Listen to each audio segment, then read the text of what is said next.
But career coaches are also just a sounding board to help you identify how to help yourself solve your own problems. We will step in and help give you Right. tactics in scenarios where the cost of failure is high, like an Okay. interview. You don't get a second chance at doing an interview, Right. but a lot of the True. times coaches are there to Right. think about help you see problems in a different way that make it much easier for you to then Right. know what you need to go do in order to achieve those goals. Yeah. Okay. So I picked up a couple of things. So the first thing is you're right. If you were to go watch a football game or a soccer game and you don't see a coach on the other side, you are going to be terribly confused. Like, how are you Mhm. guys? What's your Why don't you strategy? care enough to Do you have think someone there to uh, help you succeed, have a coach? right? Yeah.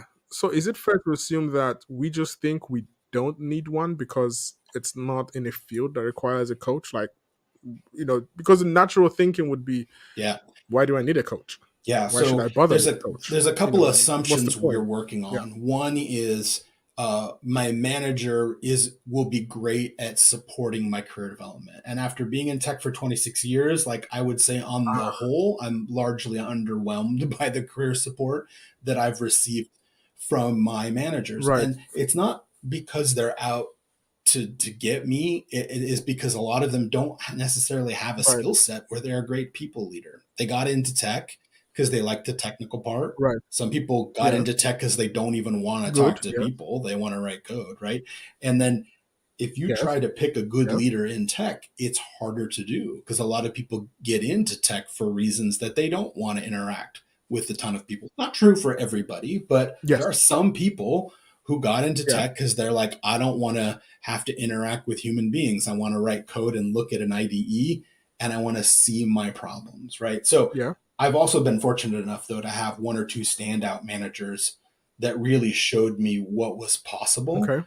that I excelled underneath when Okay. they cared enough to help me grow. But, and then I realized I want to do that for other people. And so doing that as a coach is Right. beautiful because you don't get to choose your boss, right? And your boss could be good at a great number of things, but one of Yeah. those things might not be helping you get promoted Mhm. or ensuring your work gets the Yeah. visibility it True. needs to get a good review score. So True. True. one of the True. things Yeah. that That's true. really fulfills me is I'm not limited by the people I work with because we don't have to have the same employer. So I think some people early in their career sort of Yeah. assume Yeah. their manager is going to be amazing at growing them. And if that's true, that's great, but that's very rare. It just doesn't happen as much as we would hope. So I'm here to help fill a gap compared to what the best managers Right. did for me in my career over a quarter of a century, and Right. then between the gap of them and what the Right. average manager provides for career development.